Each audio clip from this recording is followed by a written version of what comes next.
Study stress. Not allowed.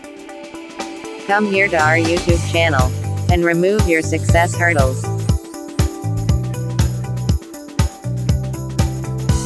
Let's study, students. We discuss in this tutorial about our new topic of relationship between server and clients and their architecture. As we know that data processing is done by two distinct parts. A part is either requester or provider. These are two basic terms in computer systems, so remember these two parts because these are our main topics of this tutorial. Important parts of our networking. Hence the two parts are following. Number 1, clients. Number 2, servers. Clients. The client sends during the data processing one or more requests to the servers to perform specific tasks. Clients are considered as a guest in networking and they want some solutions of their problems. Servers. As you know, servers are host in networking and provide services for the clients. See an example of client-server architecture. In this one, main servers provide facilities to each and every client.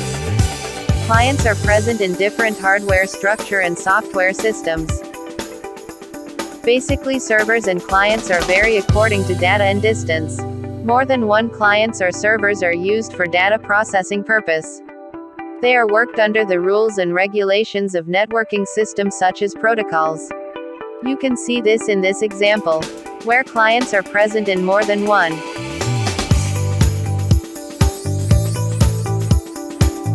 Benefits. 1. Improved data sharing. 2. Integration of services. 3. Shared resources amongst different platforms. 4. Interoperation of data. 5. Easy maintenance. 6. Security. Disadvantages. When servers are overloaded, then they can blast or stop working due to high pressure. They perform numberless tasks in less time, only a few seconds they conduct. That's why they are pressurized and result as busy networks. All burden put on servers, both use their responsibilities are to provide all the information related to the client's request. You are now well known that we only provide you basic knowledge of every topic. We are not providing in depth because of you. If you request us to provide details, we are here for you, just we need your support. Just ask us in comment section what you needed from us. Thanks, students. Share and subscribe our channel to get more updates.